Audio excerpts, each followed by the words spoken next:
Hello everybody, my name is Shivam Rathore और आपका स्वागत है स्टार्स इंग्लिश एकेडमी में। जो आज की वीडियो है ये बहुत ही ज़्यादा इम्पोर्टेंट है उन सभी बिगिनर्स के लिए जो वर्ब को याद करते हैं लेकिन वर्ब याद नहीं हो पाती, कंफ्यूजन रहती है कैसे याद करें। आज वो मैं सारी कंफ्यूजन को दूर करने वाला हूँ और जो टॉपिक हमारा वो है वर्ब्स। क्या है? वर्ब्स।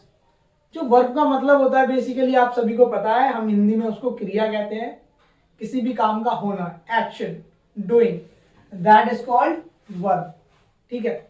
अब यहां पर आप देख पा रहे हैं दो प्रकार की तो वर्ब है, एक रेगुलर है और एक इर्रेगुलर है। जो मैंने रेगुलर वाली है वो लिखी नहीं रखी है, इर्रेगुलर वाली जो है वो मैंने लिख रखी है। इसका भी रीजन है भाई क्यों लिख रखी है, उसका भी रीजन मैं बताऊंगा। और साथ ही साथ इस वीडियो में मैं आपको बता दूंगा कि ये याद कैसे करनी है, ये याद कैसे होंगी, जो भी भसूड़ी है सारी क्लियर कर दूंगा इस छोटी सी वीडियो के अंदर। लेकिन उससे पहले अगर अभी तक आपने इस वीडियो को लाइक नहीं किया है तो प्लीज़ लाइक कर दो। अगर चैनल सब्सक्राइब नहीं किया है अभी तक then please subscribe my channel और बेल आइकन को दबाना मत भूलना। और इस वीडियो को शेयर कर देना अपने सभी दोस्तों के साथ जिनको वर्ब याद नहीं हो पा रही हैं या तो फिर इंग्लिश सीखना चाहते हैं। जो जिससे वर्ब याद नहीं हो रही बेसिकली वो इंग्लिश ही सीखना चाहता है। जिस भी व्यक्ति को, जिस भी इंसान को, जिस भी स्टूडेंट को इंग्लिश नहीं आ रही है आप उसके साथ ये वीडियो शेयर कर सकते हैं। Surely this video will help that person. तो चलो हम इसको स्टार्ट करते हैं वीडियो को। जो वर्ब होती हैं वो दो प्रकार की होती हैं। जो पहली वाली लिखिए रेगुलर, दूसरी वाली लिखिए इर्रेगुलर। ठीक है। सबसे पहले हम रेगुलर को समझते हैं। देखो यहां पर मैंने कुछ भी नहीं लिख रखा है, कुछ भी नहीं लिख रखा है, इसका मतलब हमको याद नहीं करना।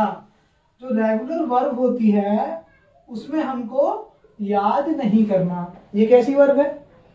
हाँ भाई, इसमें याद नहीं करना। जितना इसमें याद करना पड़ता है ना हमें इर्रेगुलर वर्ब में, उतना इसमें याद नहीं करना। जैसे कि एग्जांपल देते हैं हम प्ले का।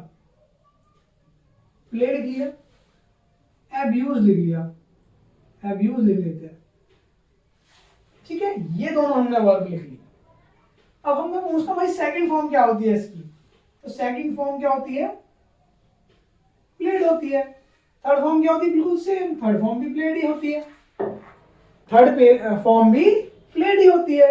अगर मैं बात करूं एब्यूज्ड का तो इसमें भी देखते हैं हम क्या होती है, एब्यूज्ड होती है। इसमें भी क्या होती है? एब्यूज्ड होती है। ये फर्स्ट फॉर्म हो गई, ये सेकंड फॉर्म हो गई, ये थर्ड फॉर्म हो गई। इस तरीके की फॉर्म्स जो आती हैं वो रेगुलर में आती हैं जिसमें हम ईडी लगा के काम को खत्म कर देते हैं। आया समझ में? जैसे कि एक और लेते हैं लिसन। ये लिसन है। थर्ड सेकंड फॉर्म क्या होती है इसकी? उसमें हमको क्या करना है? ईडी लगा देना है। इसमें क्या करना है? इसमें भी ईडी लगा देना है। मतलब कि यहां पे आप बेसिकली क्या समझ पा रहे हैं, जो रेगुलर वर्ब्स होती हैं इतना याद कर लो, इन दोनों को याद करने की जरूरत नहीं है क्योंकि सिर्फ इसमें हमें क्या लगाना है? ईडी लगाना है। क्या लगाना है? ईडी। आया बात समझ में? ईडी लगाना है बस। आया समझ में?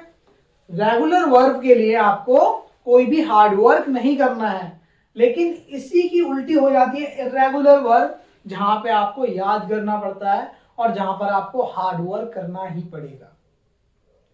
अब बेसिकली अब देखो, ये महान लोगों ने इंग्लिश बनाई है यार, पता नहीं दारू पी के बनाई थी आई थिंक। यार क्या ही जरूरत थी, मेरे को तो समझ नहीं आ रहा। इसमें भी तो हो सकता था अवेक्ड अवेक्ड, कम्ड कम्ड कम, wide wide wide, बिडेड बिडेड बिडेड, कोस्टेड कोस्टेड, कटेड कटेड, raided raided. हम इसमें भी तो कर सकते थे, लेकिन इनमें जो इंग्लिश बनाई है अंग्रेजों ने, और जिसने भी बनाई है इंग्लिश, उन्होंने दारू पी के, भांग खा के, गांजा चरस जो भी कहते हैं, पता नहीं क्या क्या नशे कर रखे थे, उसके बाद इंग्लिश बनाने बैठे थे। जिन लोगों ने नशा नहीं किया था उन लोगों ने तो हमारी तरह इस तरीके की वर्ब बना दी, लेकिन कुछ जो लोग सस्ते नशे करके बैठे थे उन लोगों ने ये गड़बड़ी कर दी। जैसे कि अभी आप देख पा रहे हो पहली वाली अवेक, ठीक है भाई, अवोक, अवोकन, पहली, दूसरी, तीसरी, तीनों ही अलग हैं। इन तीनों में से एक भी सेम नहीं है। बाकी इनमें हम जो देख रहे थे दो सेम थी, दो क्या तीनों ही सेम थी ईडी लग के, लेकिन इसके अंदर क्या है, चेंजिंग है। ये भी अलग, ये भी अलग, ये भी अलग, तीनों ही अलग है। कुछ महान हस्तियों ने क्या किया, जैसे कि कम है केम कर दिया, फिर कम कर दिया, मतलब कि ये दोनों जो है ये सेम है, यहां पे केम कर दिया। ऐसे ही जो होता है बिकम, बिकेम, बिकम। ठीक है। थर्ड वन, अब देखो बाय है, बॉट है, बॉट है, ये अलग है, ये दोनों सेम है। जैसे हमने ऊपर देखा ये दोनों सेम थी, अब ये दोनों सेम है। और कुछ महान हस्तियों ने तो ये कर दिया जो ज्यादा ही, मतलब कि क्या ही बोलने उनको, उन लोगों ने सेम ही कर दिया, सेम कर दिया। Bid bid bid, cost cost cost, cut cut cut.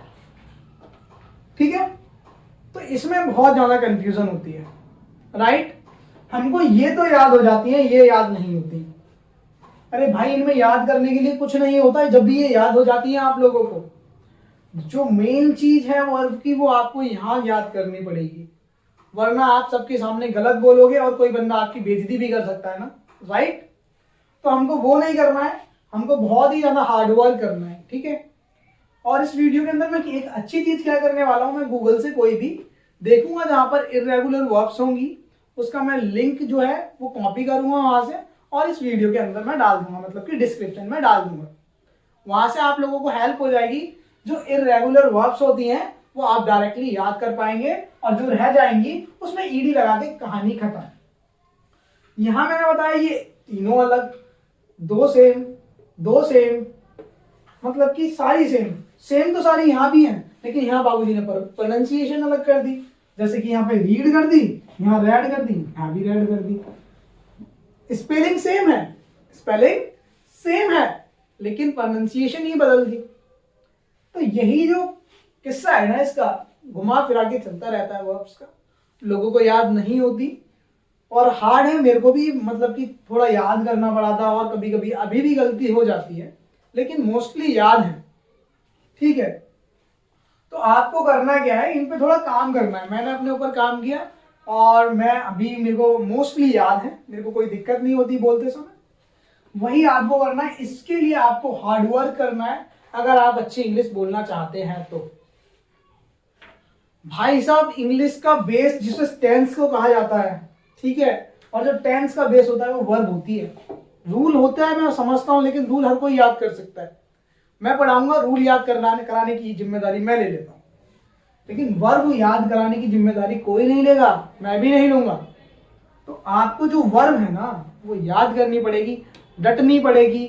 और एक जो मैं अपने साथ करता था जब मैं इंग्लिश सीख रहा था, even though I am learning still, and it will not means it will never and, what I से। तो यहाँ पर हमको करना क्या है, अगर याद करनी है तो अपन को वर्ब्स निकालनी है, रेगुलर इरेगुलर जो भी आपको निकालनी है, इरेगुलर जो भी आपको निकालनी है, आपको उसकी फोटो खींचनी है।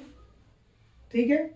उसको आपको अपने फोन की डीपी बना लेना है, डिस्प्ले पिक्चर बना लेना है। जब भी आप उसको ओपन करेंगे सबसे आगे आपको वो दिखाई दे जाएंगे, और वहीं से आप एक दो बार पढ़ते रहें दिन में। अगर आपने 5 से 6 बार भी पढ़ी, लर्न है भाई, अपन का यही था, यही किया है। देखो, never do hard work if you can do smart work. हमेशा हार्ड वर्क करना बेकार है। ठीक है। जब आप स्मार्ट वर्क कर सकते हो then please follow that, right. तो यही सारी चीज थी जो मैं बताने वाला था, और बता चुका हूं। यहाँ पर कुछ भी जाना बताने के लिए नहीं था, बट इंपॉर्टेंट थी। कभी कभी हमको गाइड करना होता है, एज अ गाइड ये वीडियो मैंने आप लोगों के लिए बनाई है, क्योंकि मैंने बहुत से स्टूडेंट्स देखे हैं जिनसे वर्ब याद नहीं हो पाती है। रीजन यही है, वो ये याद कर लेते हैं, ये याद कर लेते हैं, और सब में ईडी लगा देते हैं, सब में ईडी लगा देते हैं, और हम सेंस को समझ नहीं पाते। ठीक है। जो बिगिनर्स होते हैं, मेरे सामने बोलोगे मैं समझ जाऊंगा, गलती भी कर दी, लेकिन कुछ बिगिनर्स क्या होते हैं, उनको ये वाली याद कर रहे होते हैं, और इन्हीं में हम कर देते हैं बॉटेड, वाइड। तो वो बोलते हैं नहीं ये कौन सी नई वर्ब आ गई भाई। तो ऐसा नहीं करना है, हमको याद करना है। I hope you have understood this video. और अगर अच्छी लगी है तो लाइक कर दो, शेयर कर दो, कमेंट कर दो और उन सभी दोस्तों के साथ शेयर कर दो जो इंग्लिश सीख रहे हैं, जिनको वर्ब याद नहीं हो रही है उनको बता दो याद करनी पड़ेगी। कोई भी और सोल्यूशन नहीं है इसके लिए। चलो ठीक है, अभी बाय फॉर नाउ।